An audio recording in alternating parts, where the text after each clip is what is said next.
C-Doc again.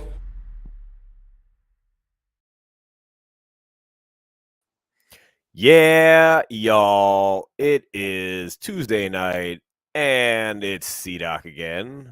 And I'm not even playing around tonight. We're just jumping right into this. Okay. So say what up to the crew. What up? What up? What up to the crew? Yeah. I'm rocking the house. Jennifer Jenny in the house. Absolutely. Knackwurst in the house. What up, Al, in the chat? Starting off, Is it So C-Doc again? It is. It's So Chuckified is taking the night off. I'm taking a drink. So, how's everybody doing tonight? Pour one out for him, man. Yeah, right. Right. Pour a little out for the homie. Out with his family for dinner. Yeah. It's that whole not being able to read thing, you know. That's right. Can you hear the bird, Knackwurst? Really? Can you hear I him? can hear the bird. The bird is the word. That was somebody mentioned that last week. They were like, "Was that a bird in the background?" I was like, yeah, it was. As Chuck refers to my rabbit cockatiel. Yes. I'm gonna have to take him out. Hold on. Yep. It is. It is Jenny's bird again. Yes. Oh, we're rocking. Go see the doctor. That's right, man. And we have a special segment this evening.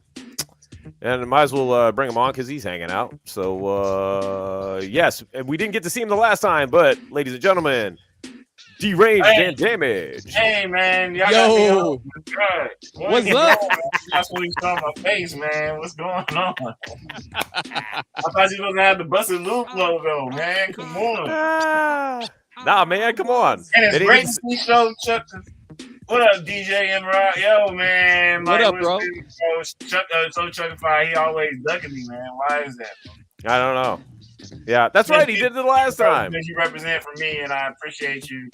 And So Chuckified, man, we're going to have words, man. It's like the second time, bro. You got to give it to him. You got to give it to him, bro. Yeah.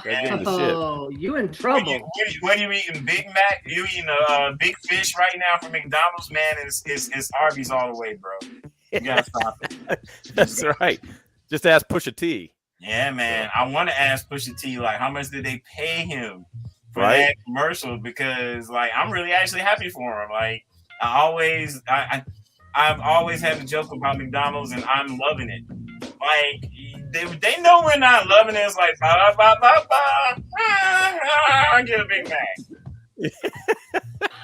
You know? All right, maybe. You know, so I'm looking forward to trying that big fish from Arby's in about tomorrow probably. I'm gonna go There you go. for him. Let's get those numbers up, y'all. Let's get those hip hop numbers up on the big fish for Arby's. Yep. We'll have you back next week to give us the update on the. Oh Arby's yeah, show. it's gonna be bigger than the chicken sandwich. I bet. Yep, bigger than microchip. Yep. That's it. Lord, bigger than that. Bigger than bigger than the air fryer. Yes, indeed. So D, you guys, we brought you on because you got a new single, right? Yeah, well, actually, Ben has a new single that's coming out called "Rappers Need to Shut the F Up." It's and you know he's not talking to MCs, he's talking to rappers. You know, I got some pushback off of it. I'm like, come on, man. It's, you know, we're from the '90s. We hate all sucker MCs. You know what I'm saying? Right. That's what's up. But it's dope. It features a new artist that we have on our label called and named Jay Gray. He's extra dope. He's got an album coming out, an EP and a mixtape coming out, and he's dope, man. He's definitely into the '90s vibe like we are. So, and Spin's music is great. I can't wait for people to hear it. It's pretty dope. Yeah, you put the sneak peek where you sent it to me, and you heard it early, didn't you? Yeah. Oh yeah, I did. So, yeah, man. So yeah, when does it drop?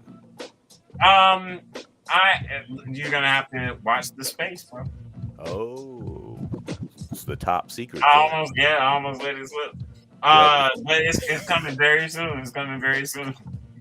That's what's up. All right, fantastic. So, how's everything else? My shirt glows in the dark. Word. Well, that's something. I love it. I love it. This is actually one of my designs. I made this shirt. I was gonna say it looks like a damaged OG. Yep, Dope. it's probably like this shirt is probably 10 years old. I found it in my parents' storage, which I've been going through finding little yak food tidbits here and there. Little golden era treasures, I would call them. Yes. It made me just think about what I wanted to do with the brands. Since I'm mostly doing the merchandising on this one because we've gone to other people and they've done a good job. But I think that I want to go back to the old school, like when we were in college. Yeah. And Like that. Like the sex packets we were talking about earlier. Exactly. Hey man, I had like 8 or 9 of them, and I was giving them out to people and stuff. They had no effect, but I did eat one. Did you use it in a Burger King bathroom? Because that's where I hear it has the most effect. Okay, so any bathroom that you have sex in is the quote unquote Burger King bathroom. So, if you do it in a movie theater or anything, you still get that same. Yeah. You get the Burger King pass. Yeah, you just replace. I did it in an AMC movie theater bathroom. You just replace the words. Oh, word. Yeah, we were talking. I'm looking forward to that. One day it's going to happen to a young guy. Jenny, did you ever get the? We were talking about it earlier. The sex packets promos, the little candies they gave out. Oh, okay. So, a quick backstory: the song "Sex Packets" by Digital Underground chronicles them pushing these amazing orgasmic pills to people so you can entice people to have sex with you. Sort of like Viagra of today. Yes. But they were totally made up, and it was before Viagra actually existed. So it was amazing how precognitive those guys were. Yo, man, that shit was way ahead of its time. So Definitely. Gotta give them. They were way ahead of their time. They were way ahead of their time, really. Yeah. So Production shout out to Hype Style. What's up, Hype? Oh yeah, it's spring again. Yeah, is it spring? Is it officially spring now? Yes. It sure is. Yesterday. Of course it got cold as hell today in Pennsylvania. So. Well, that's good. I have the windows open in here. Oh, so that's nice. I had the heater on. 70 degrees right now. I'm in here just vibing, enjoying the vibe. That's what's up. Running through this little media scroll, and also checking you guys out. Word up. In the background. Yeah, you had an interview earlier, right? Yeah, we've been doing a lot of interviews lately. I'm trying to get these guys on here with you. That would be great. Yeah, anytime. They're with it, and there's a lot of moving going on. Both Jingle and Spin are transitioning to new locations. Jingle's handling some family business, and Spin is preparing a new home. So I'm out here representing the crew, and hopefully you guys don't mind my ugly mug. Nah, man. Hey, it's nice to actually see you this time. So yeah, exactly. last time I was 30, like my whole hair. Like I haven't cut my hair. This is a big reveal. I got all my hair. Wow. All my hair. Yep. I got all my hair. So I was looking about like this, and I was just like, I can't do it. But my mom encouraged me. She's like, you should just wear it out. You look more of a rapper if you wear your hair out. And I was like, all right. That's true. I look like the logo now, Yeah. That's Exactly. right, man. Right. You definitely look like the logo. You wear it well. Yep. Yeah, apparently. I'm ready to cut it. I'm constantly putting in a ponytail before these young bucks started going around here wearing ponytails. I was the first one because I was the only one around with all this hair. Wow. Everybody else had the little shorties. I'm trying to. Oh, there you go. So show the. Oh well, now you're putting it away. Raise the eyebrows. Smile with your eyes. Do I got it? You got it. All right, bet. I'm That's out it. here. Yeah, y'all hit me up. CAA, y'all know what to do. That's it. Tell him. CM Lugo in the house. What up, CM? Good to see you, bro. Knackwurst. It's 77 in LA. Where? Ooh. Because it's hotter here. Wow, y'all temperature match your gas price. I thought you right. I thought you guys lived close to each other. We do, so I don't know what he's talking about unless it went down because I was sweating like a. Never mind. Yeah, I'm freezing my ass off up here. So It says I'm always cold. 83. It says it's 83 outside. Wow. Yep.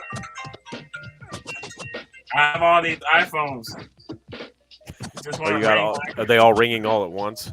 Yeah, because you got to be in the whole. You have to be in the whole.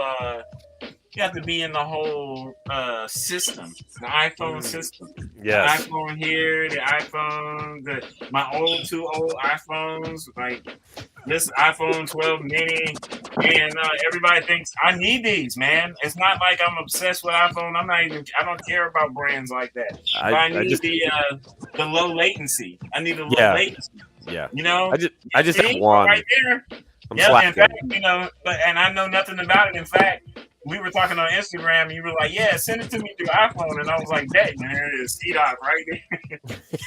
I was like, "Man, hey, look, I'm slow on this stuff. I make beats on here. That's about it. If you hit me up and you call me, I'll pick it up like it's a telephone. That's about it." That works. I got gigabytes of just beats on these phones, and that's dope. Yeah, it's dope until it crashes on you. Well, yes, there's always that. But anything can crash. Hey, here's something that's totally interesting. Has nothing to do with hip hop, and only to do with people with iPhones. Look at this. You guys ever seen one of these? What is that? It is a iPhone Drive. Look, it's a oh yeah. lightning port. Oh yeah. So, that's so cool. You can put it on your phone and back it up. I got like 3 or 4 of them, and if you have like 128 gigabyte phone, it'll back everything that's on your phone up. Wow. It's awesome. It helps me a lot in terms of, if I do a lot of video editing. I shoot videos on my iPhone, so I do a lot of my video editing on the phone. And so if you have, large file sizes that you want to just transfer to your Mac or whatever, and you don't want to just sit there and beam it, or if you just want to, save them, boom, it's easy peasy, man. Like, helped me out a lot. And when you're transferring beats from one phone to the other, it can be real hectic. See, there you go. Therefore, by bringing in beats, it's hip hop as fuck. So there you go. Well, yeah, I didn't think about Apple's new tagline. Yeah, like do that. Like hip hop is fun. Hip hop. In fact, I really want to. I want to talk to somebody at Apple and tell them that they need to do one of those crazy profiles where, you know how they'll make up some scenario where a whole bunch of people decide to quit and they want to start an ant farm business or something like that. Yeah. Yeah, like they need to do that with us. They need to do it authentically. You'd be like, hey, we're doing everything that we're producing everything off of iPhones and Mac, and this is how we brought our whole sound back. So. Yep, and send us new iPhones, more iPhones. Yes, new iPhones, iPads. Just send us the whole sphere, That's sphere, the terrarium, the Apple terrarium, and it will help create the Yagfu empire. Oh yeah, well it's going to anyway because we already paid all these thousands of dollars to buy these phones. Right. Gotta use it. Forget that. Yep. Exactly. So, all right. Well, thanks for swinging by, D. Hey, appreciate it, and thanks. And y'all don't forget to check us out on Instagram, official Yagfu at official Yagfu. We'll be showing more and more snippets of some of the new stuff the Yagfu front has. And y'all support C-Dog in the show, man. Like, for real, I already know you in here.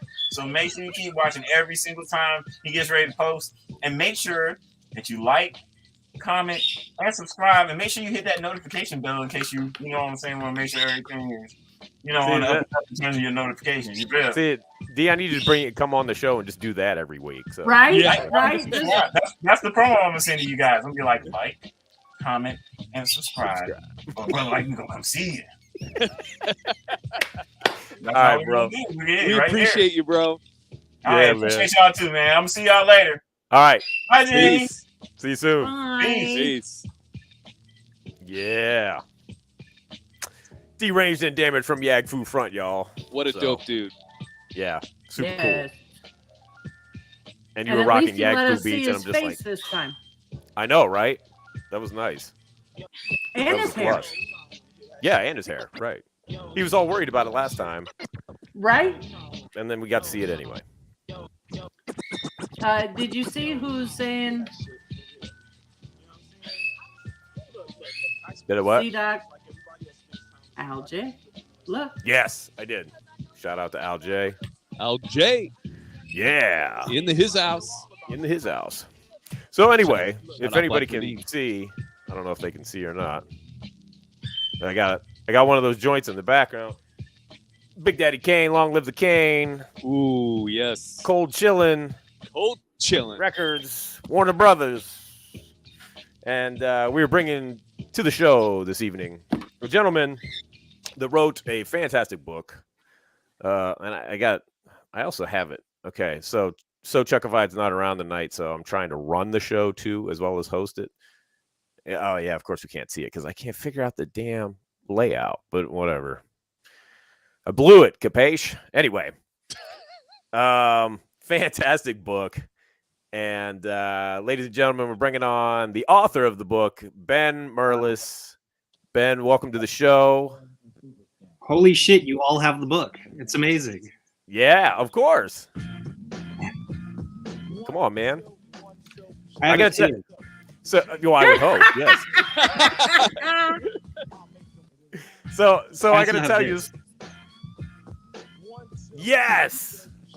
Yes. All right, Yes. all right. Beautiful. Fantastic.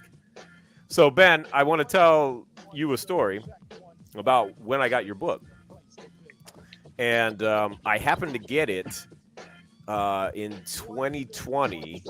It was the week that Public Enemy's What You Gonna Do When the Grid Goes Down came out. And I know that because I was going out to LA that week to shoot the music video for the single. And so I got the book in the mail and I was like, yes, I can read this on the plane. I'll have it for my trip. You know, I was only supposed to be gone a couple days. And so I took it and I'm reading on the plane. I got it started on the plane. I'm like, wow, this is fantastic. And I get to LA and I was hanging out. I got something to eat, rented a car, went record shopping because I was supposed to pick Chuck D up at the airport. And then we were going up to his place. And so I'm killing time. And finally, he calls me. He's like, yeah, I'm on the ground. I'm like, okay. So I go back to LAX. I pick him up. And we're talking and stuff. And as we're driving, I go, yo, check this out. I just got this in the mail. And he goes, yo. And he takes it. And he's like flipping through it. And he goes, yo. He goes, damn, man, I'm going to have to steal this from you. I'm like, no, dude, I just got this. You are not going to steal my Cold Chillin' book. No, just get your own. You know, but so that was that. But I ended up having to stay out there all week, much to my wife's chagrin. And I read the whole book on that trip because it was just such an easy read and it was so engaging and it's fantastic. I really enjoyed it It's amazing. for hip hop nerds such as myself, you know, and rock. Total nerd fest. Yeah, it's like, wow, okay, so you wrote this book for me. Okay, thank you. You know. So I have to ask, what where did the idea for the book come from? I think I overestimated the popularity of Cold Chillin' Records because when I decided to write the book, I'm like, yes, it's the most obvious, big, influential thing that no one's written a book about yet. And then when I got the book deal, people were like, why are you writing a book about Cold Chillin'? And I'm like, wait, no. This is a really important record label. Like, what are you talking about? And I'm right, it is. And it's also about the Juice Crew in general. So it begins before the record label begins, like early 80s. Mr. Magic getting on the air and all those early Roxanne Shantae singles and stuff. And it is really important. So I just thought this is like the most important thing that there isn't already a book about in hip hop. Unless, you know what? Is there a Native Tongues book? Has anyone done that yet? Maybe that would be the next big thing for someone else to do. Ooh. So there is a book, but it's not. Oh no, I take it back because that was really just Tribe. So no, that might be your next book, Ben. It might be your next book. I don't think it's my next book, but someone should write that book. And, Yes. And I have Prince Paul's email address, so whoever writes that book, get in touch with me, and I'll try to help you out. I think Jen probably does too, right? You have Paul's email. Yeah, Well, I figured you did. I mean, you're Jennifer O'Jenny. You have to have his email address. Of course. Friggin' songs I about am, him. after all, the daddy-o whisperer. Yeah, I have Prince. Yeah, Yeah. absolutely. So real quick, I'm gonna follow that up. How did you first get into hip hop? What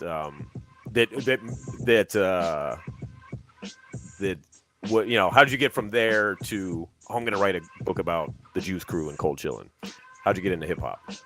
Hip hop when I was a little kid. I saw the movie Breakin' in the movie theater in 1984. And that has Ice-T rapping in it. And then I saw the movie Breakin' 2 Electric Boogaloo. Can't remember a damn thing about that. But the following year, Canon Pictures also put out Rappin', starring Mario Van Peebles. And I was like, rapping. And at the beginning of the movie, you see little kids doing this song. It's like golly gee honey. I can't even remember who those kids are. But I was like, those kids are like my age, they're like 7. And because I was 7 in 1985, and I was like, this is cool. Like rap is cool. And then the first record that my family got, or it was my older brother, who is 4 years older than me, was the Fat Boys, the first Fat Boys album. Wow. And it's like, come on, I was 7 years old. It's the Fat Boys. Like, how am I not going to love that? And so, and then it just kind of snowballed, like Run DMC, Dougie Fresh and the Get Fresh Crew, the show, and on, till the break of dawn. LL Cool J, radio. Thinking about 1985, Fat Boys Are Back, King of Rock. And then you go forward a couple years, and at this time, my dad's working at Warner Brothers Records, who just signed a deal with Cold Chillin' Records, which was only a year old at that point. And they had the Roxanne, he brings home the Roxanne Shante, Have a Nice Day 12-inch single. And I thought that was incredible. We listened to it over and over and over again. And then every, couple months, another Cold Chillin' record shows up, maybe about a month before the street date with the promo copy not for sale stamp on it. I still got a lot of those. And Nice. we were just the super fans of that stuff.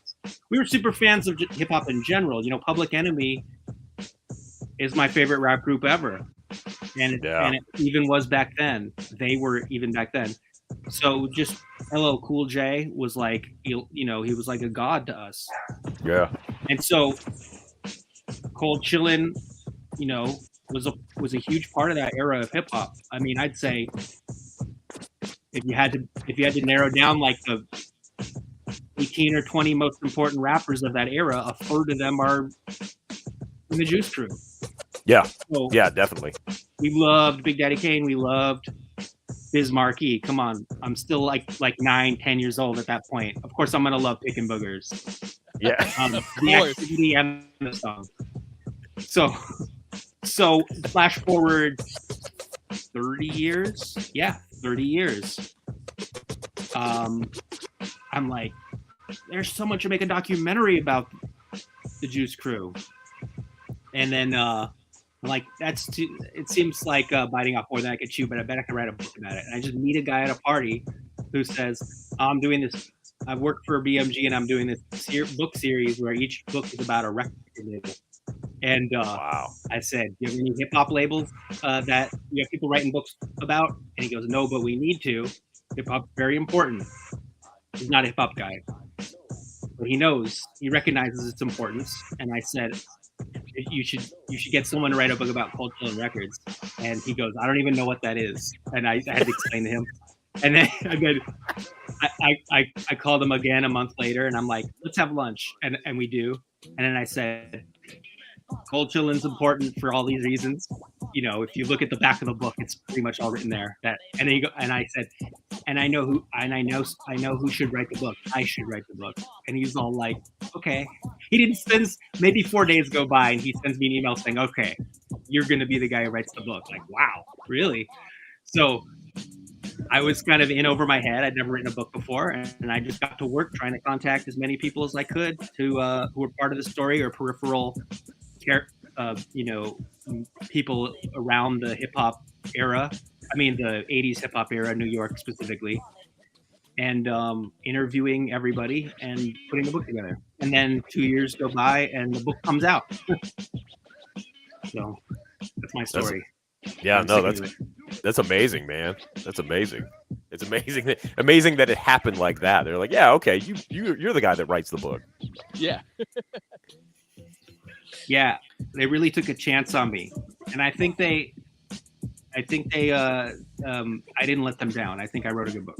Yeah, I think you did. I concur, Yeah, you sir. did. Yeah. Hell yeah. Did you have any idea? I mean, obviously you had some idea, but did you have any idea just how big some of these people were that you were speaking to? I thought Did you have a lot any of idea? when you say big, you mean popular?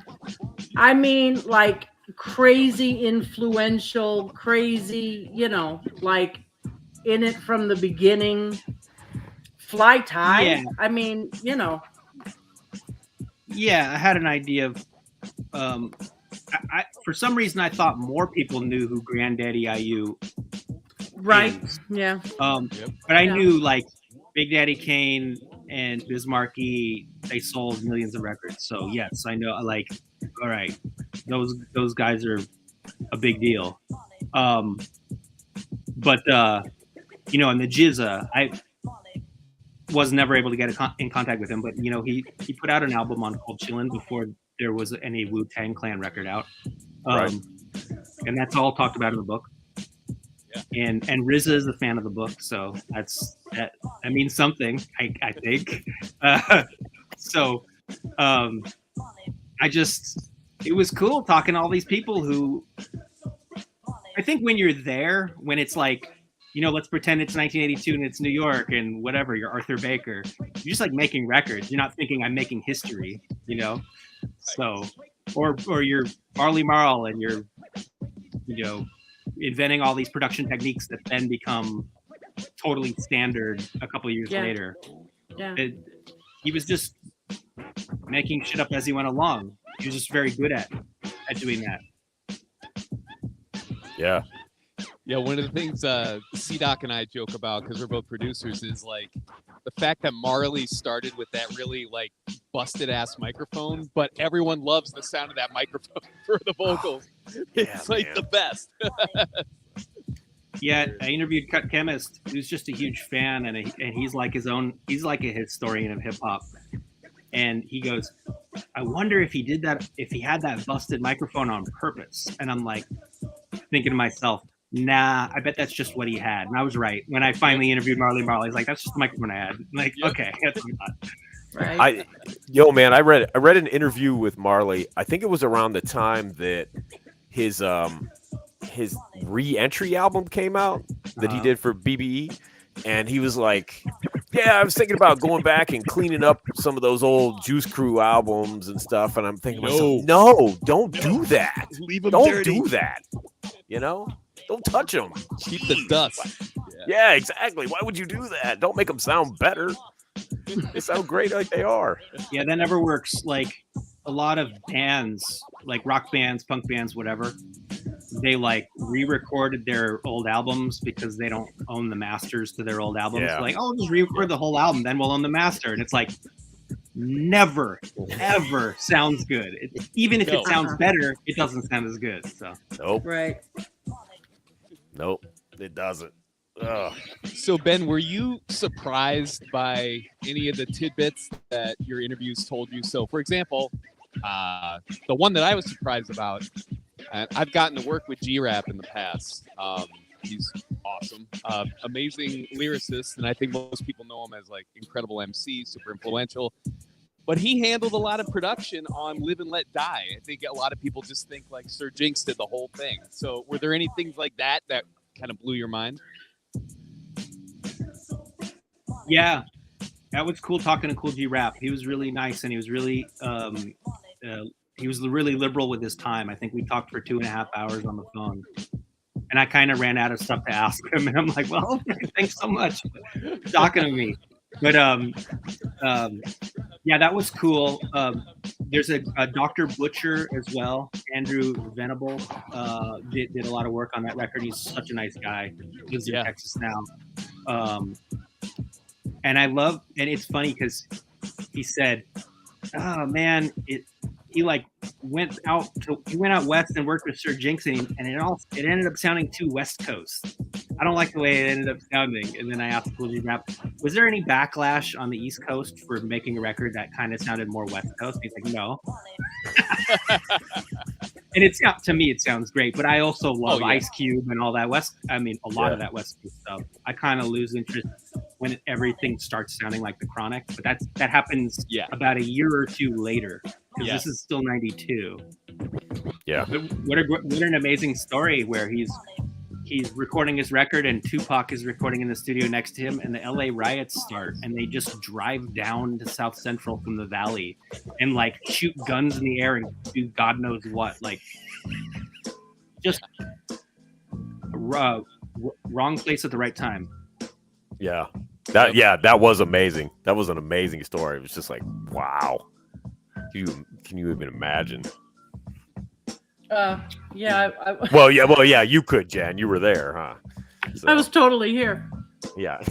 I was too. Yeah. You're from LA, Jen? Where in LA you grew up, or you living? Born and raised. I am from Glendale. Okay. But now I live in the good old San Fernando Valley. Yeah. I'm from mid Wilshire. I'm from like near Wilshire and Highland, which is where Johnny Cochran's office was. Right. Oh, wow. Okay. Around my house, and now I'm in Highland Park. But my husband, you talk about Johnny Cochran. My husband worked right down the street from OJ's house. Oh yeah, in Brentwood. Oh yeah. wow! Right when the whole thing happened. Oh okay. Weird. Yeah. Okay, now, and you'll know Mid Wilshire, K-Day, 1580 KDAY. Yep. Was on Alvarado. You went. Alvarado ends right at Glendale Boulevard, and there's a hill, and you could see the. What are they called? Tower. The radio tower. Yeah. Yep. You could see the towers at the top of the hill, and that's where K-Day was. Where the 2 freeway starts. I used to live really close to there, like Echo Park area. Yeah. That's where K-Day was. Yeah, and I never visited K-Day when it was K-Day, but I listened to it every single day. It was on the air till 91. Yep. But and then it came back as an FM station, completely not the same thing at all. No, but no. The funny thing about, I was going to say, K-Day played a lot of Biz Markie. I remember they loved playing the Vapors. Yep. We were big fans of Biz. The Fat Boys were always, when they were in town, they were around. I can remember there was one time when we had a contest, and whoever won the contest got to go to dinner and the concert with the Fat Boys. And I ended up stuck in that limousine.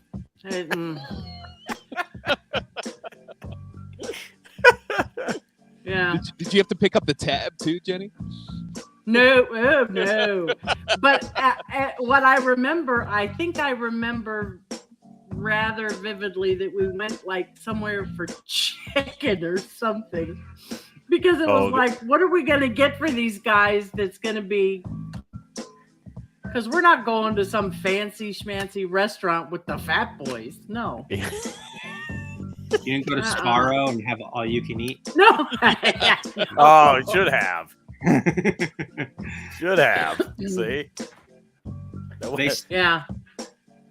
They stole the show. That was the best part of Crush Groove, when they ate out Sparrow. Yep. They ate all the food. Yes. There's no food left. Yep, they were always fun to have around. That's for sure. And so you guys, where do you guys live? In New York? Oh no, M-Rock's outside of Chicago, and I'm outside of Pittsburgh. Okay. So, yeah. There's a guy out of Pittsburgh who does an Instagram called Carry the Culture. You know this? Yes. guy? Yes. Okay. Yeah, I follow him. Yep, Yeah. he's dope. He's like, it's trash, B. He's just like Yeah. talking about things he hates, and I'm like, you're doing what I wish I had the guts to do. Yeah. 'Cause I Yeah, don't he want can do to- that. Yeah. Shout out to Carry the Culture. I'm sure he's not watching, but we give him a shout out anyway. So, but So you never ended up talking to MC Shan, I don't see. No, that's correct. I was never able to get a hold of MC Shan. Yeah. You're probably lucky with that. Why Wow. has he been on your show? Mm-mm. no. No, Okay. he's just quite the interview. He's a character. He's a Yes, personality. he is. Yes, he is. Cold Chillin's got the Juice Crew has big personalities, Yeah. which I like. You look at some other crews and you're like, oh yeah, that guy. Like I forget about him. Like I don't think the Juice Crew has people like that. Everybody is like Mm-mm. larger than life. So if who- you had to pick your favorite, who's your favorite? I was just gonna ask. My favorite, Juice Crew. Who's your favorite interview? Master there you Ace. go. He's the best. Master Ace is the best. Mm, He's the best dude. He's just a great guy. yeah. My I've favorite, heard my favorite records to listen to would be Big Daddy Kane. I just think he's the greatest rapper who's ever lived, and he's still alive. And he was the first rapper I got to interview for the book, so it was just like, wow, Oh, I can dope. check that off the list. And Kane is still so dope, man. Oh, he is just a monster, man. Did you guys watch that battle he did with KRS-One? Sure Yep. did. Here's what I don't get: how could anyone have watched that and been like, KRS-One? Yeah, I'm sorry, I said the same KRS-One. thing. I said the same thing. Agreed. Now, but see, there were a bunch of guys in Stetsasonic who thought KRS was going to win.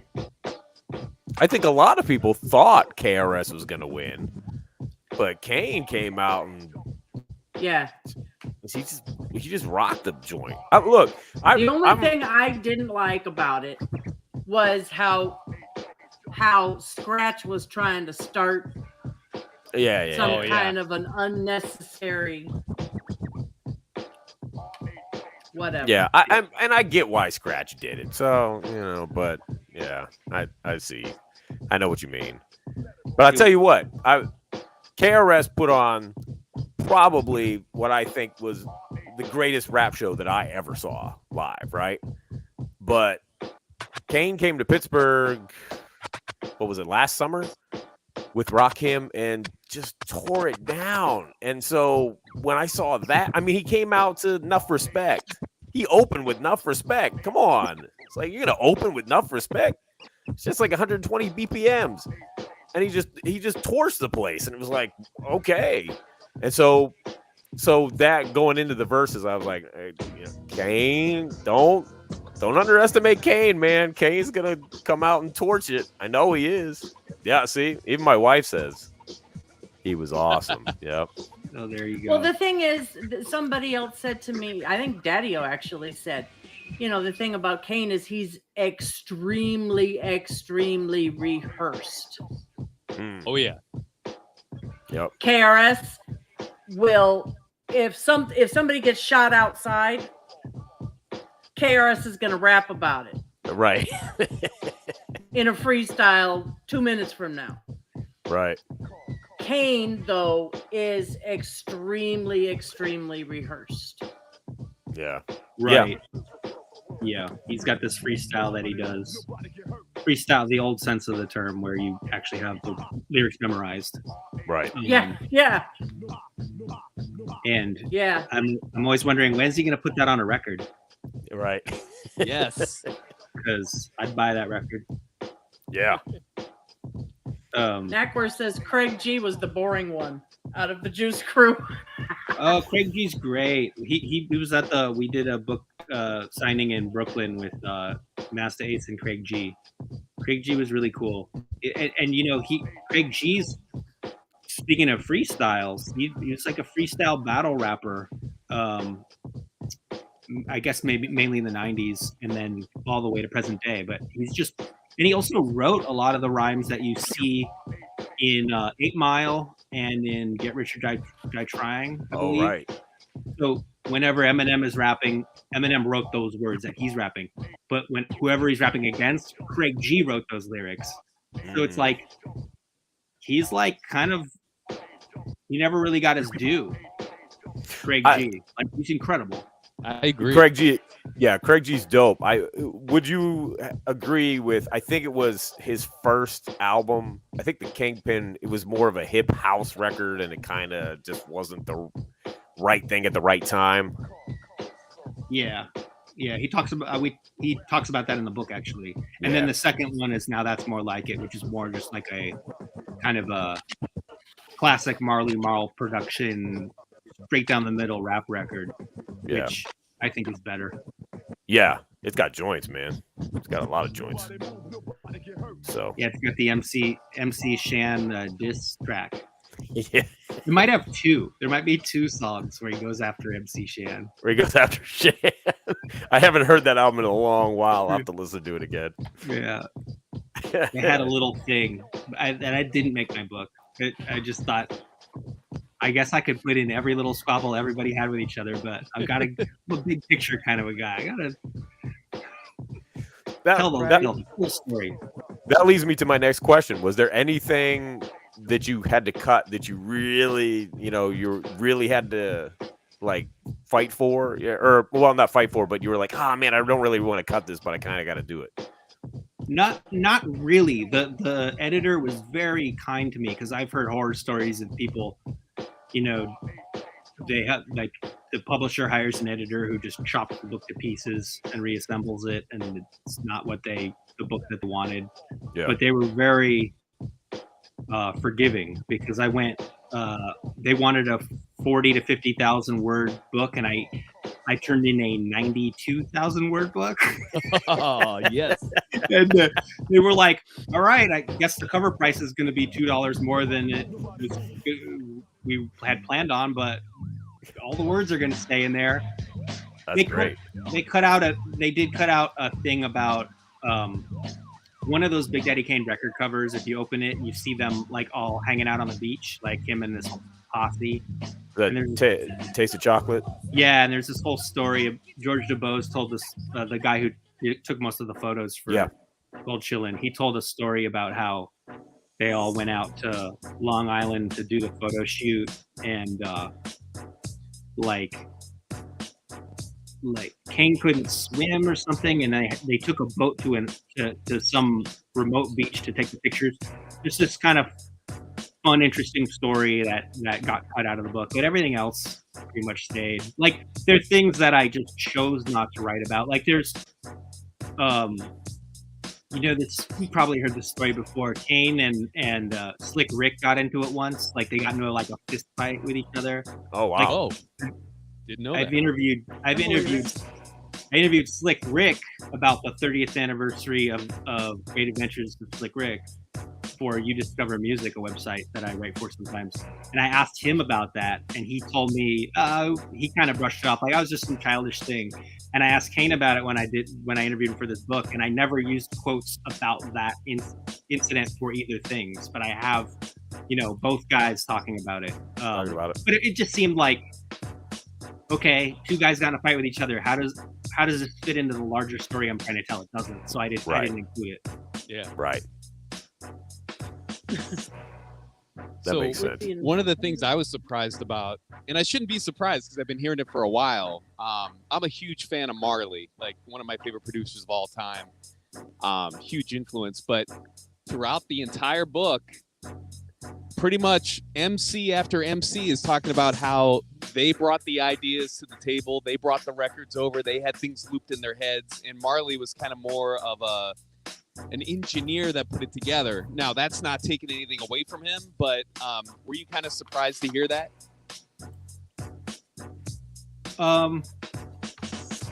No, I think that's kind of standard though. Like that's not. I don't think that's an exceptional story. I think that happens with a lot of hip hop producers because a lot of rappers grow up with their parent. Well, at least for that generation of rapper, okay, people who grew up, maybe were born in the 60s or early 70s, grew up in the 70s into the early 80s. Their parents had these funk and soul records lying around the house. Their parents were fans of like Al Green and Johnny Taylor and whoever. And like, you gotta figure these kids are growing up rapping. They gotta rap over something. They're rapping over their parents' records. When it comes time for them to make a record, now we're talking 86, 87, 88. Of course, they're gonna want to rap over the thing they practiced when they were at home. So it's kind of like, of course. But I think Shan and Shantae's records, Marley actually picked the samples for those. It's G-Rap, Biz, Kane, Master Ace. Those are more people guys that brought the records to him for the most part. But that's cool. It's like, so the argument is really over production credit. And there's a thing where Ace just like says, I want co-production credit, and he gets it. He doesn't get as much money as Marley for co-producing the record, but he gets his co-production credit on the record. And all he had to do was ask. And it's like, it takes a village, you know? It's like a great record, right? For the most part, isn't going to come from one person's mind or one person's hands. It's going to be a bunch of people collaborating together. So if people don't feel slighted by the credits they get, it's like, you know what I mean? Like those Kane records are great because, or those Biz records are great because you have Kane writing lyrics for Biz, you have Biz's unique delivery, you have Marley engineering / producing, you have Biz picking a lot of the samples, and you have Cool V doing a lot of the scratching. It's like, I just named like 5 people right there. Like, you take one person out of it, it's not going to be as good. Yep. It takes a village. That is so true. A village. and I would have to argue, you know, engineer or not, those records, especially that era, all sound like quintessential Marley Marl. I mean, they all sound of a piece. You know, like they came from the same place. So, yeah, to the point where you listen to that first Genius album, and it's done in a style of Marley Marl, Cold Chillin type records. It's like there's already a template that can be followed, or just really any rap record from 1987 to 1991 or 2. Like they're pretty much following that Marley Marl template for the most part. Yeah. I mean, maybe not like not Two Live Crew, not like or Sir Mix-a-Lot. Like there's patches of the country that are on their own trip, but for the most part, NWA is based on Public Enemy, which is based on Marley Marl. Like a lot of it can be traced back to the same handful of people. Yep, very true. And like Chi said, it takes the village people. That's right. The village people.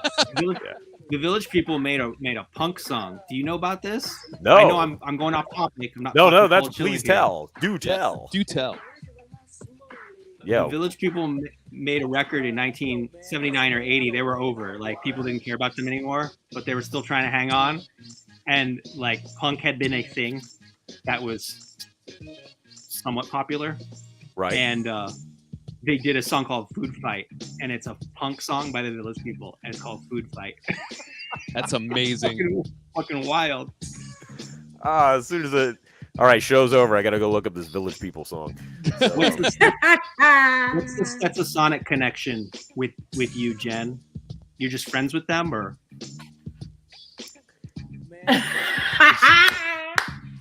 Ben, you emailed me. I emailed you. In regards to Daddy-O. Mm-hmm. Oh, shit. I'm Daddy-O's assistant. Oh, okay. I didn't know that. And by default, I'm also Stetsasonics assistant. Did you see that video of me on a Storm Baker show talking about how great On Fire is? Okay. Yes, sir. That's cool because Bobby Simmons hit me up when the second part of that dropped, and I thought that's so cool. Stetsasonics drummer, the original Questlove, is That's right. Thank you. hitting me Thank up. you. I like to say that Questlove is the next generation Bobby Simmons myself, but that's just me. Oh yeah, of course. I mean, Hey. the way you can explain to lay people about someone like TJ Swan is he's the original Nate Dogg. You know, he sang Right. the hook. Nate Dogg's like the next TJ Swan. We know who's Right. being first. Yeah. It's all reference points. Yes, exactly. But Stetsasonic, man. So Warner Brothers also owned half of Tommy Boy at the time, or at least distributed a lot of those records. And we got those Stetsasonic records, and we loved Stetsasonic. When I met Prince Paul, I said, "Oh my God, you were in Stetsasonic!" And I know like 99% of people who come up to you and fan out on you are like, "Oh my God, you produced De La Soul or whatever," and I'm just like, Stetsasonic, that's number one. So to quick pivot there. So On Fire over In Full Gear, Ben? Really? Hard to say. I was gonna Hard say, to man. In Full Gear seems like the obvious choice, but there's something about On Fire that sounds so big and so raw. It's Yeah. almost Yes. it's like the biggest sounding Run DMC record that Run DMC didn't make.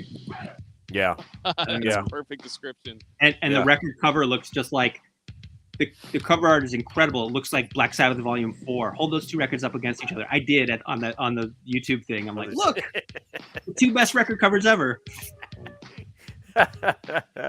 Necklace, Giant but ass in building. full gear. Okay. That's In kind. Full Gear. Look, it's kind of like. Look, I have the same thing with Nations and Fear of a Black Planet, because most everybody says Nations is the one, but I'm like, yeah, but Fear is where they took what they learned with Nations and perfected it, you know, and that's my take on it. So, Well, my take is Yo Bum Rush the Show is amazing, but then they perfected it with Nations. So yeah, you could say that too. Yeah, you could say that too. it comes down Uh-oh. between those two records for me. But Yep, I got you. what's your connection with Chuck D? So, I run his label, Spit Slam Records, and I've been producing P Records, for a while now, 17 years, maybe. And around the same time that I started producing records for them, I started doing their music videos. So, I've done almost all their music videos since 2005, and produced a bunch of songs and records for them, and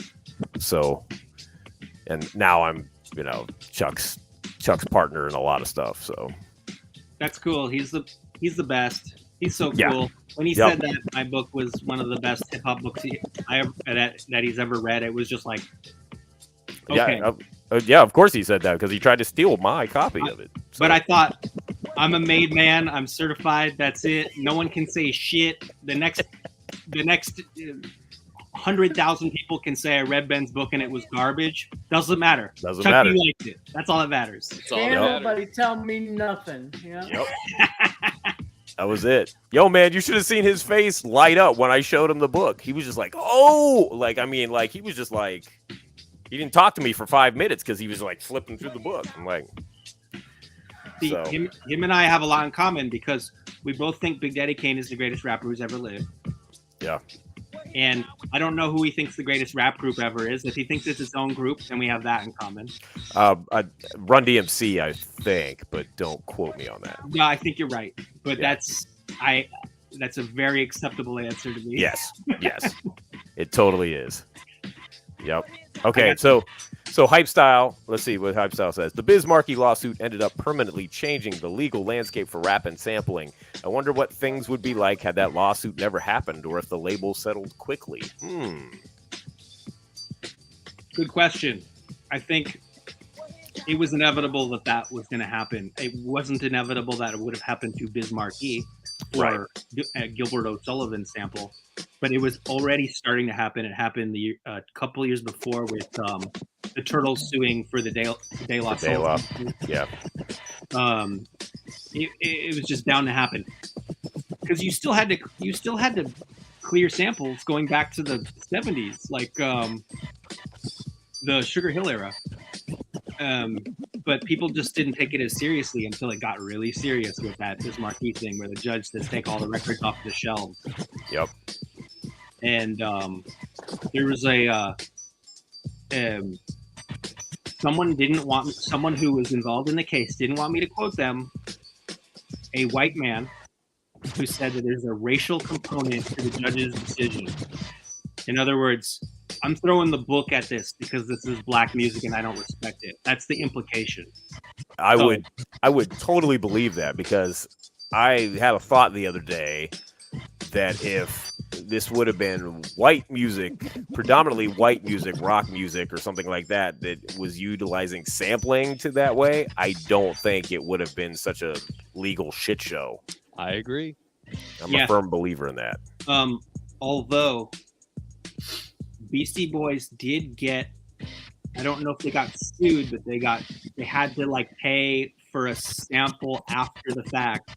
Yeah. For the first album, which I didn't know until, I don't know, a couple of years ago. That that's another thing that predates the Biz Markie thing. Right. Like when there's money to be made, and also let's not kid ourselves. If I wrote a fucking song and you used it and you sold 1 million records, of course, come after you. Come on, of course. My music helped you sell your shit. Yep, of course. And then the other side of it, because here you brought up an interesting point. And speaking of De La, right? If you guys saw the latest Spider-Man the latest Spider-Man film, the opening credit or the end credits, they play 3 is the Magic Number by De La. Yes. And when the credits came around, De La didn't have any writing on that song anymore in the credits of the film. And I was like, oh, wow, that's just terrible. And I just think that even for sampled music, and you're sampling something, whoever the artist is that is sampling something has to have a piece of it, because it wouldn't exist without them sampling it. This additional, I understand that, the original artist needs to get,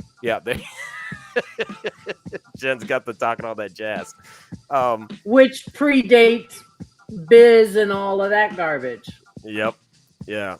So, the artist that samples, by all means, needs a cut. I remember hearing, Warren G talking about Michael McDonald taking all the publishing for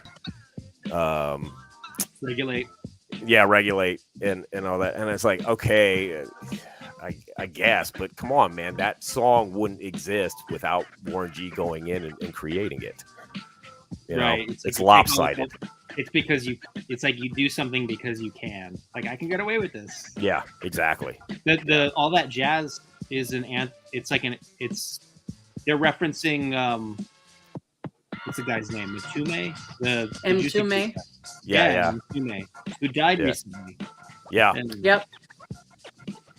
And actually, he was on I want to say Sway's show and was going in. Well, talking all that jazz, that was written about me.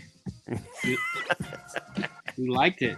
He wore it with. And he and Daddy-O became good friends afterwards. After the whole talking all that jazz thing came out. Yeah, Daddy-O wrote a nice little tribute to him when he passed away. Yeah. So yeah. Yeah, I when I met that guy at the party, I was gonna say, you know what hip hop label you should get someone to write about. I almost said Tommy Boy, and in the book I interviewed Tom Silverman and Monica Lynn, and I thought, I love Stetsasonic, but the thing about Tommy Boy is it started so early and it went on so long Yeah. into the 21st century that it would be really hard to get it all in one book. Cold Chillin was burned bright and burned out quickly, so it was better. And the difference between like Cold Chillin was like almost non-existent in the whole grand scheme of things, and Tommy Boy was never really a hip-hop label. Don't you think, Doc? They kind of like, I mean, it was more, it started out as dance music, really. It was disco, yeah. Yeah, it was disco and dance music, and then I don't know if they just kind of stumbled into hip hop, yeah, pretty much, sort of thing. Yeah. Well, let's see here. I mean, Prism started as a disco label, and that's the label that became Cold Chillin. So right. I mean, like, and the interesting thing about Def Jam is it started as a punk label for Rick Rubin's punk band Hose. The first two Def Jam records were Hose records. They weren't LL Cool J or Beastie Boys, despite or even Tila Rock, right? This isn't even a Def Jam record. That's fucking Arthur Baker's label, Party Time. Yep. Yeah. But Tommy Boy, let's see here. I know they started in '81. What's the first thing they put out? I really like Monica Lynch, by the way. She's great. She was very much responsible for the success of that label. Yes. Shout out to Monica Lynch. 1981, Cotton Candy, featuring Donna Trollinger. Having fun. Yeah, I don't know it. I probably listened to it before just to know what the first Tommy Boy record sounded like. But yeah, Cryptic Crew, featuring Tina B, Africa Mabata, and the Jazzy Five, Jazzy Sensation. That's 81, so pretty early. Within the first year, they're putting out rap records. Yeah. Unless Cotton Candy's a rap record. I don't know. I have to listen to it again. Yeah, all right. Yeah, Tommy Boy was a big singles label, which worked well for hip hop. That is true. But they went out. They did like well into the 90s. They're doing like jock jams. Like I don't really care about that. Like K7. Kind of like K7, man. I knew it. I knew you would say something like they that. They got dope beats. You also bought Surf MCs, M-Rock. I sure did. I do regret that purchase, but K7, not so much. I won't hold it against you, though, bro. Speaking of like Surf MCs and goofy shit like that, do you remember a rap group in the 80s called the White Boys? Yes. It's two white guys rapping. It's like just fake Beastie Boys, I guess. But like this is hardcore, is it not? Yeah. You know who one of those guys is? One of those rappers? No. It's T-Ray, who's like a hip hop producer, and he did a lot of stuff on Cool G Rap 456, the last record, the last album Cold Chillin ever put out. And really, I kind of wish I had like known that when I was writing the book, because maybe I would have mentioned the White Boys. Yeah, right. Wow, that was T-Ray, and he was down with Soul Assassins too, right? I think so. Yeah. He's a chemist, and he must be in the they're LA. They're walking in the LA River, the empty ass LA River in the. I was gonna say. Yeah. It's not like they're wading through the water. Yeah. Never anything in the LA River.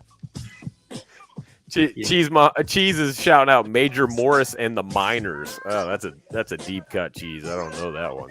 So, wow. My obsession is trying to find like all the obscure 80s and early 90s rap records that didn't go gold, and try to find the good ones, which is why I got that Yag Fu front. Yo, man, I love that Yag Fu album, bro. That is just like one of the dopest albums, and I preach the Yag Fu gospel all the time, man. So it's the only album of theirs, right? They only ever did one album. They put out a compilation later on called Secret Tapes, and it had some other unreleased joints and some other side projects. But they've been doing music, throughout the time, and they're doing new stuff. So they're still at it. But hey. Right now, I'm going to bring on a surprise guest who decided to show up. one of our regulars here at It's C-Doc again. Ladies and And gentlemen. this is all for you. Yep, for you, Ben. There's Professor my Daddy God. O. It's Daddy O of What's the deal? Sonic. What's up, homie? I had to go get gas, man. You had to go get what? Gas in his I had to car. go get gas. Oh. You weren't helping people get in and out the gate again? No, he's the, not I had to go even get a gas. gas. about that. That's Doc. Here's a fun fact. That Jennifer will tell you that's a funny story. Because I just started driving like 3 months ago. I just started driving, son. That's But, great. All my life I Daddy-o? didn't drive. There you go. Daddy, look. Oh, Ben's got the Look at Now You your Giving Up phone. Love Oh yeah, that's what's single. up. Yeah. That's incredible. Oh, What thank rap you. I group- mean, if you like that, you should see this work Doc putting in, man. See that guy? Yo, man, Doc putting in some work, boy. These next two step records, man. I ain't even gonna front. I don't even brag about the Daddy-O stuff, but I brag about the Sonic stuff, man. You should brag about the Daddy-O stuff. It's dope too. Hell yeah. I mean, I'm already controversial enough. Not a day goes by that I don't think about what it must have been like to be in Latin Quarter when you do Ghost That's the One with Bobby Simmons on drums. That's crazy. And That was people crazy. ripping off each other's gold chains. You And know how terrifying what? that must have been. You But how dope you it know was. what the ill part about the Latin Quarter was? Latin Quarter, Union Square a little more of a reputation of robbery, but Latin Quarter had a big reputation for people getting robbed, right? And one of the things that Delight always, the principal guy in Stetson Sonic is Delight, right? So all the principles come from him. He even made the name up. And one of the things D always said is, D, if they fighting or robbing when we performing, we whack. So we used to have like a big thing, like a pride thing, that at the whole damn place would calm down when we perform. Not that they wasn't hyped from the performance, but all of that robbing people and all that. Now I ain't gonna say once we got off stage, that was another story. But while we were I on was gonna stage, say. nothing went down. Yeah, nothing went down. The worst one was the Garden. That was horrible. Madison Square Garden was horrible. That was that with LL Cool J and Run DMC? That was. I don't think Run was on that show. L was, us, Public Enemy, Rakim. I think Jazzy Jeff and the Fresh Prince was on that, and I know Houdini was on that. Wow. Yeah, and man, Nostrand Avenue made a mess of the Garden. Wow. It was like 30 of them. They was holding hands and they robbed everything moving. They had the security guard in the elevator with his own handcuffs on. It was crazy, man. Oh my God. It was crazy, man. Anyway, I don't know how we get off on robbery, but whatever. It's all glitchy. Yeah. It's all glitchy on my end. So if I don't, Oh, that's okay. It's all right. Can you still hear us, Ben? So Ben can hear us? I don't know. Can you hear us, Ben? He froze. Oh, He yeah. said it's He'll come back.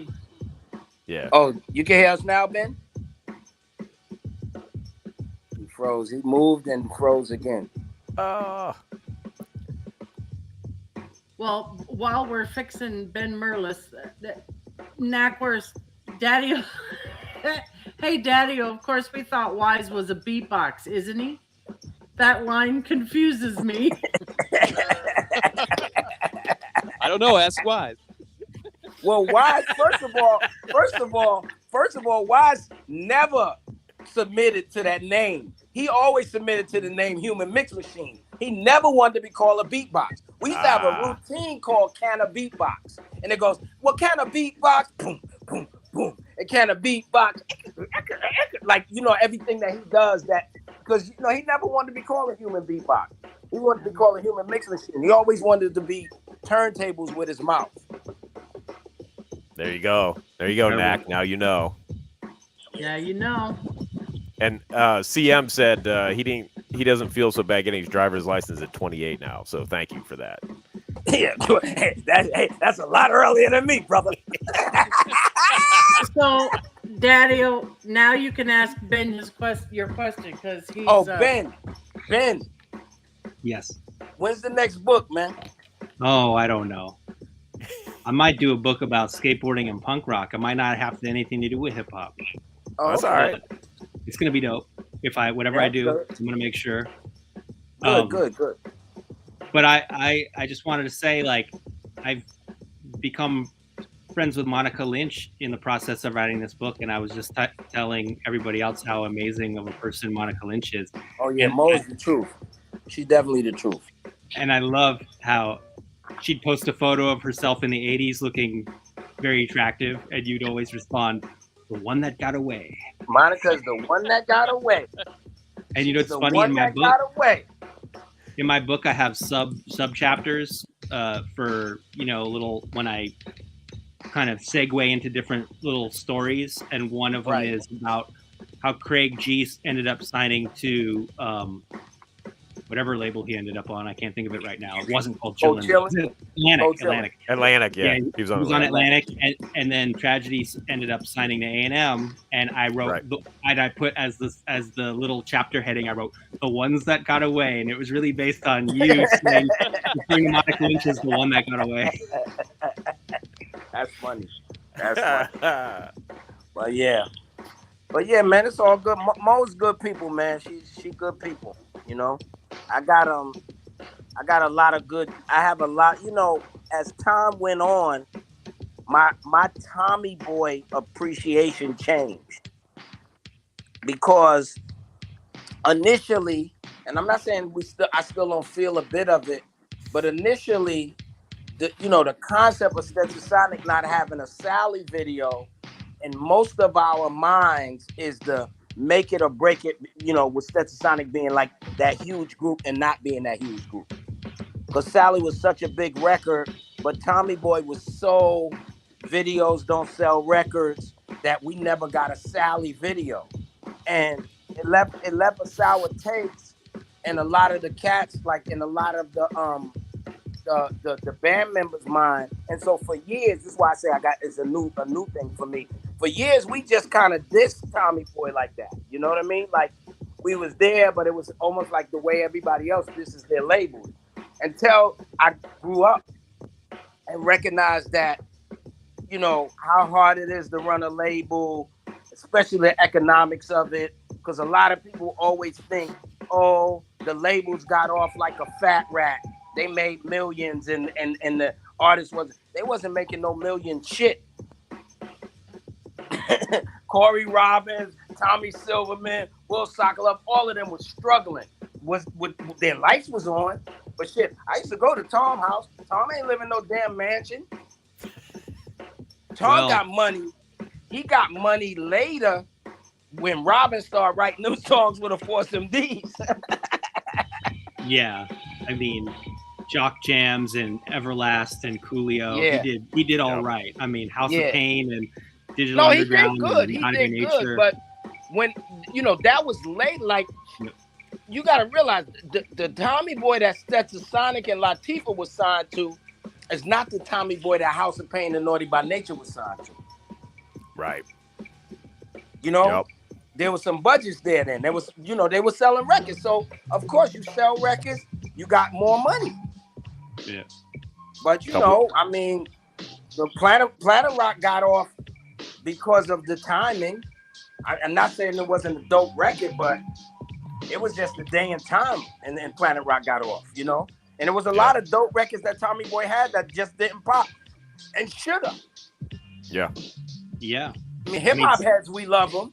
You know what I'm saying? But they didn't really blow. So no, I'm just saying I got a newfound kind of thing now that I'm older, I recognize a lot of things, and I realized it wasn't always about the record company is just they want to jerk us, they want to take. It wasn't always about that. They took a lot of chances.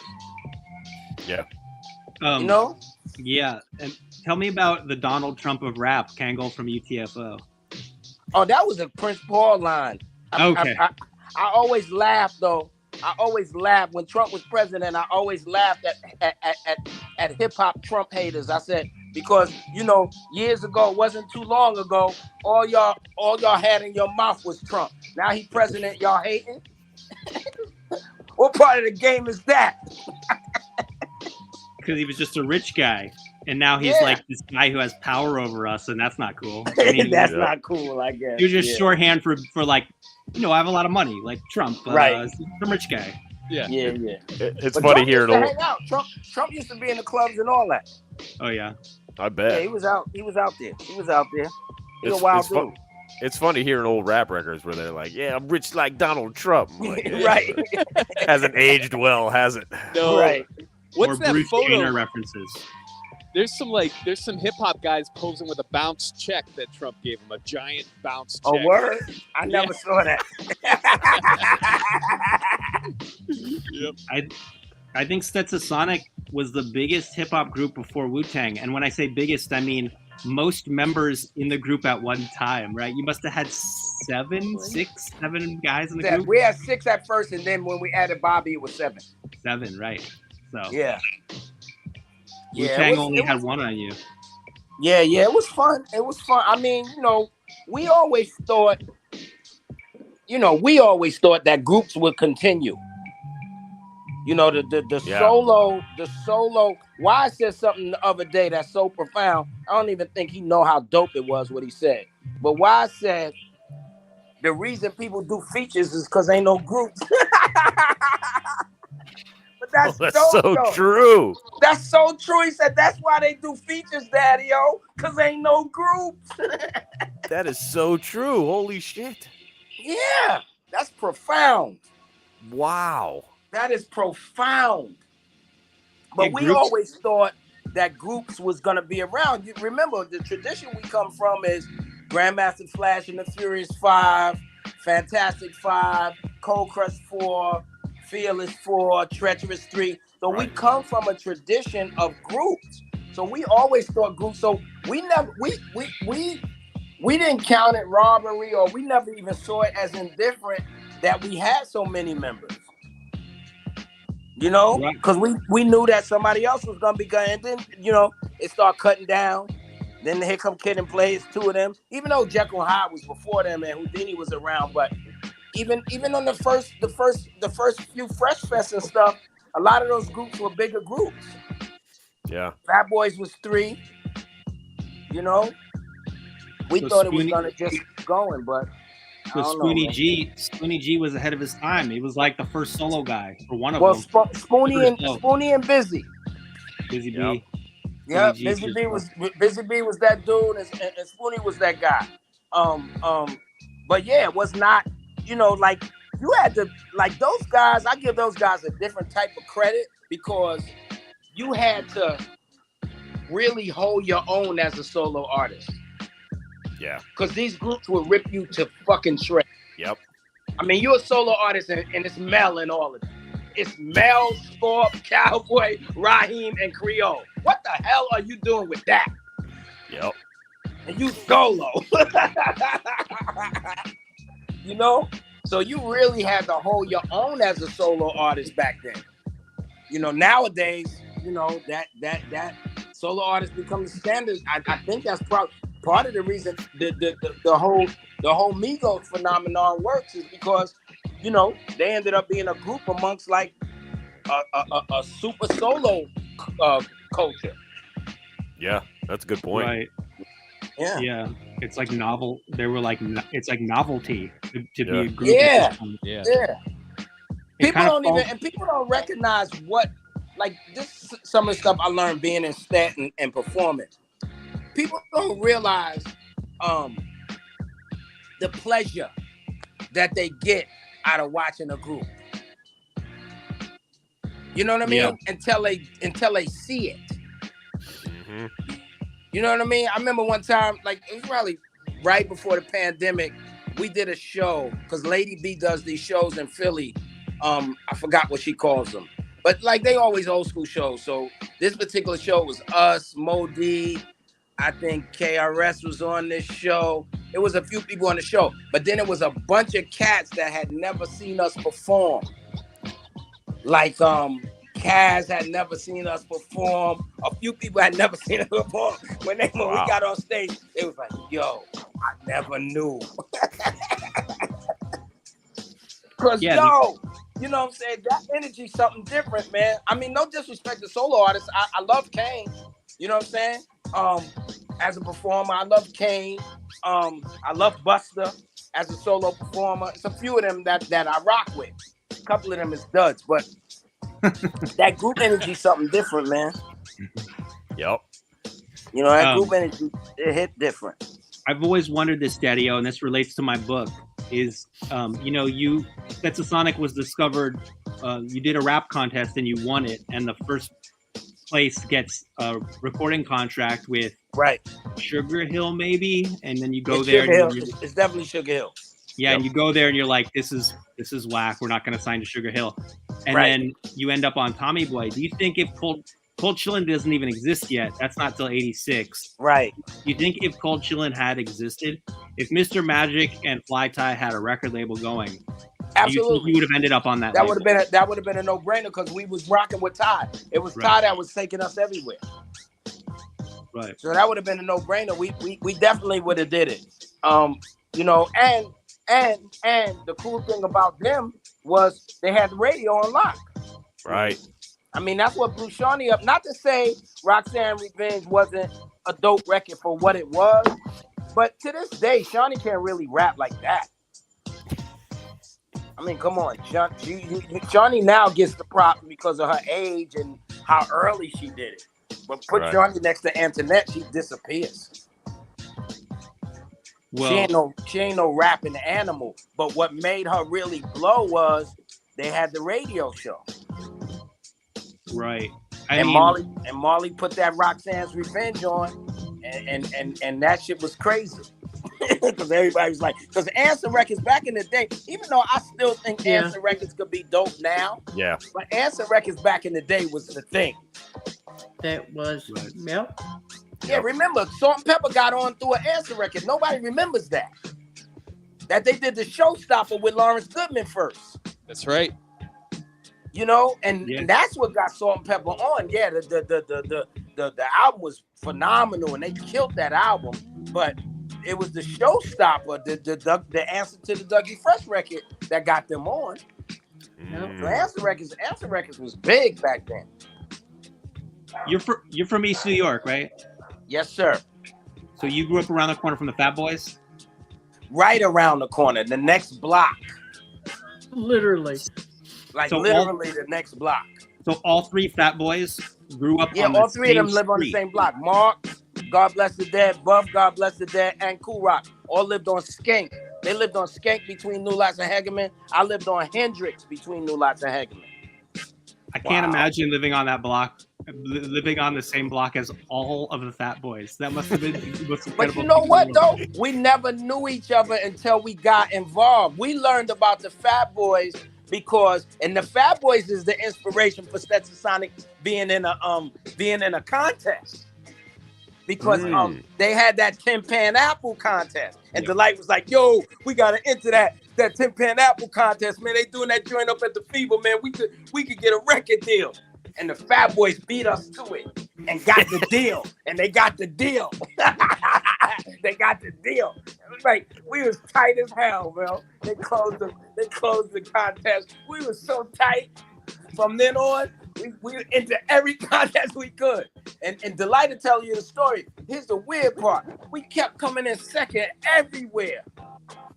Really? Yeah, we just kept coming in second. We was like, how the hell we coming in second? But we still kept entering. And then we were just like, yo. So Magic said, I'm gonna do the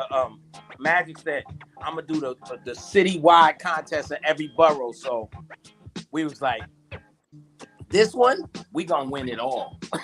And we went in there. Yo, we killed that shit so hard that we dropped our mics, and it wasn't even a thing then. It wasn't. That's But the awesome. crowd was going so crazy. We just dropped the mics, and the crowd was just going crazy. Right. Do you remember who you lost to in those when you came in second? Like It was always some singer. One guy is still in. If anybody's ever in New York City, my man Mike is a Subway singer. If you ever see this Subway singer, that's just like you be like, this motherfucker better than Luther Vandross. Like, he's real nice. You can see him on YouTube and stuff too. We lost to Mike. Then I remember one time we lost to this girl Bertha. I don't know where the hell Bertha at, but Bertha. we lost to this girl Bertha. Yeah, we was always losing to some damn singers, man. Yeah, that's pretty ridiculous. Should be a rap contest where people rap. No, well, they was talent contest. The one we on in Coney Island was literally a rap contest. And therein lies the difference. Yeah. Daddy-o, my father is from East Flatbush. He grew up on the corner of East 91st and Avenue Oh, A. he's from the 90s. East 92nd Avenue A, yeah. He's from the 90s. Yeah, he's from the 90s. Yeah, I know that area. That's not too far from, I mean, you know, Brooklyn is interesting. New York's interesting, period, because we walk everywhere. So when you say that, like when you say the 90s, I just think about how I walk there. Like I come down New Lots, come down there, go through East New York and come around. You know what I mean? Like, because we walked everywhere. So when MC Light says, let's kick this one for the 90s, she doesn't mean the decade, the 90s. She means where your pops is from. Where he's from, right? East because Flatbush. the 90s, around that time, that's when my cousin Weez and them was out. 90s was cutthroat, bro. Because it was a nice little mosh pit between the American dudes and the Jamaican dudes. Right. And that's when the Jamaican dudes started getting their little props because when they first came, you know, everybody was trying to, I never forget this, when they first came, right? When they first came, you know, the Americans is on, you know, we on our bullshit, right? Trying to like, you know, we better or whatever, I don't know, whatever. And I remember one day in East New York on Wyona, that's where Super Cat and them was from. Yo, we went on that block. Oh, we heard, pop, pop. We ran our ass out of that block. They said, yo, from then on, it was like, and that's why KRS says in that song, he says, the dreads in Brooklyn was crazy. Because, yo, the motherfuckers would shoot up anything, son. Right. And the 90s was the same way. Like, Sean P from the 90s. Oh, okay. Yeah, Sean P from the 90s. Yep. Okay. Yep. Rest in peace. Yep. I think Busta Rhymes maybe too. Do it, man. Best to do it. I think before Busta Rhymes moved to Uniondale, he was living somewhere around there as a kid. Yeah, I know Busta definitely from Brooklyn somewhere. I don't know exactly where he's from, but he's from Brooklyn somewhere. Yeah, I was trying to tell my dad, you know, some famous rappers from where you grew up. Of course, he grew up in the 40s and 50s and 60s, so there's no rappers there. Right. Dad. Yeah, but it is. I mean, Brooklyn is interesting, man. I mean, it's changed now. I look for possible, maybe. I don't know if it's gonna happen or not, but I look for maybe some kind of possible resurgence, you know. But New York got a weird kind of thing going on right now. The country has a weird kind of thing going on right now. So yeah, it's just like, I don't know, sonically, man. You know what I mean? Like, it's like nobody's listening to sounds anymore. Mm-hmm. You know, and they don't notice. Here's a weird thing they don't notice. Like, there's statistics, right? There's literally statistics that could show you that these records. Like, I wanted to do a meme one time. I didn't do it, but I wanted to do a meme because somebody like Kodak Black will drop, right? And then you see some post that says Kodak Black sold 153,000 his first week. And I said, I should put that up against some MC Hammer sales. You know what I'm saying? Like, they not doing nothing because the music is so thin sonically. They don't think it's that. They think it's something else, and it's politics, it's promotion. It's not that. It's the sound. It's the sound. Did you see that? You see the thing some girl posted up the other day? She said she read about an experiment where they played 3 different types of music for cheese. For cheese. And, Yes. And That was so crazy, it was right? Mozart, That was Led crazy. Zeppelin, and A Tribe Called Quest. Tribe Called crazy. Quest. And after 6 months, the Tribe Called Quest cheese tasted the best. Yeah. Was the best. It's the sound, man. It's that the sound. sound, man. It's the sound. That is that funny as hell. I just hope that I hope that some people see it as valuable as we do. Yeah. Yep. You know what I mean? Because just the, because other than that, that thin shit, man, it plays out real quick, man. Yeah, there's no staying power. Yeah. Like even the guys that's selling a lot right now still don't have they don't have the staying power. Yeah. I tell people that Otis Kane and Stetsasonic, that whole generation of hip hop, has more in common with Otis Redding and James Brown than Stetsasonic and Kane have in common with current rappers like mumble rap. Oh no, that's totally true. Because I say it all the time. When we first started doing this music, we just thought that the way I talk about Stetsasonic is I say this. We called it hip hop because they called it hip hop. And what do I mean they? I mean them in the Bronx, because we from Brooklyn, right? We only thought we was an extension of the black music that came before us. You know what I'm saying?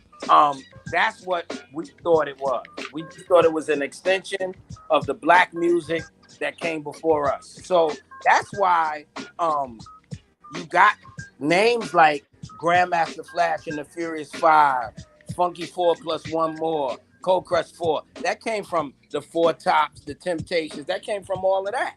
Yeah. You know what I mean? So, we thought we were doing the same thing Stevie Wonder was doing, but we just don't sing. And that's another reason why we really tried to adopt the sound. And it was a lot easier for us. And my 2 producers that's on this joint right now could attest to it. It's a lot easier to grab some Otis Redding because now we got a body or something. Yep. That's right. We're going to get on top of it like this way Doc got on that Christopher Cross. We're going to get on top of it and we're going to swing it. But at least we got some thickness there. Yeah. I blame all that shit on Lil Jon and them, man. When they start doing that, yep. Everything's changed. Him, and you know who else was that way too? Mad Thin. He just was lucky. Dame Grease was lucky because he had DMX. Yep. But that Get At Me Dog is so damn thin. That shit sucks. but DMX so crazy that you don't notice nothing. Nah. But if you listen to those early DMX demos, like from '91, right, he's rapping really fast. Like you wouldn't have even known DMX was a fast rapper if you had never wow. heard his demos. Wow. Like 6 years before he made a record. Yeah. That's crazy. Yeah, X was talented. That was a talented boy right there. Yep. That was a talented dude right there. Just unfortunate, Yep. Talked about him with Chris Schwartz last week. So because he had his first single was on Rough House. Oh so, wow. For those that don't know. Yeah. Born Loser. Yeah, I think there's a shift in hip hop production that happened somewhere around 1996 that I can't get with. Yeah. Like yes. Yeah. I know like there's people who I'm 43, right? So I graduated high school in 96. There are people my age and a little younger who are like, no, that's the heyday. Because what people always like the shit that they heard first. Right. Right.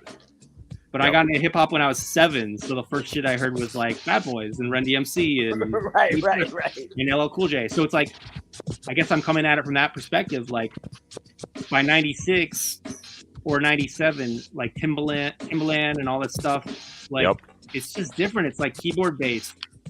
Even though Fat Boys and Run DMC and a lot of that stuff was keyboards too, because that's before sampling took over. I mean, you know, I always say this: there are producers, right, and then there's Larry Smith. Right. Yeah. Larry Smith's on he got a whole nother house in heaven, bro. He got a whole nother cloud. Because this is a dude that amongst every piece of sampling that we was doing was writing original music that was hitting. Friends is a masterpiece. You hear me? Yep. And that's him. Yep. That's no samples or nothing. It would go on to be sampled by a bunch of people. Right.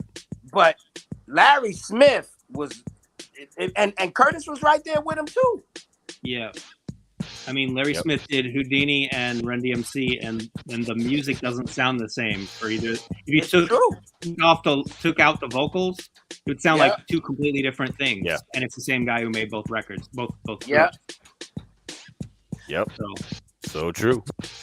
All right, y'all. Well, we're gonna wrap it up. So I want to thank our guest, Professor Daddy-O. Always great to see you, bro. That's right. Yeah, no doubt. And Ben, thank you for swinging by and talking about the book. And everybody, thank you. If you don't have it in your head, go get it because it's really dope. Just amazing interviews. Yeah, everybody hold the book.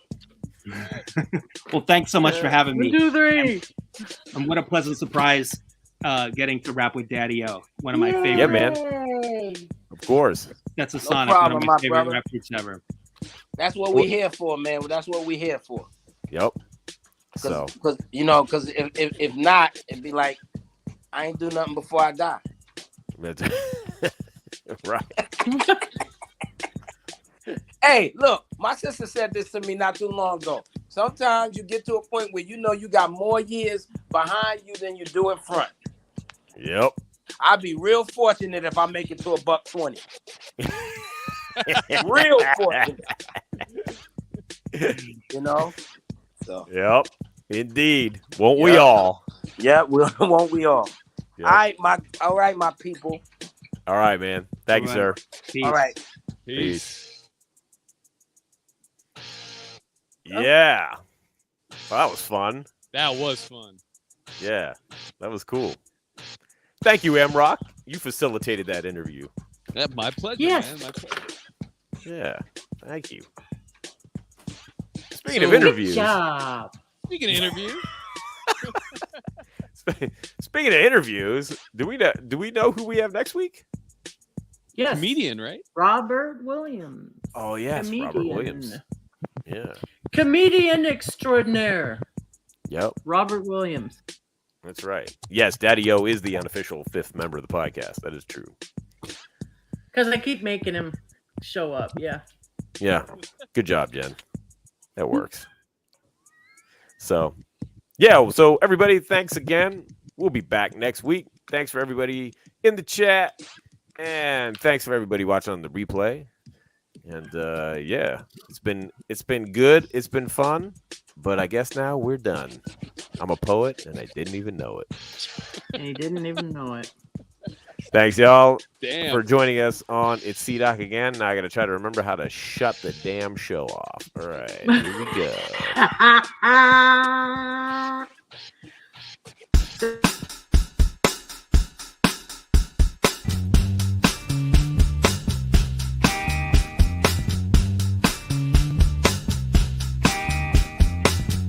It's C-Doc again.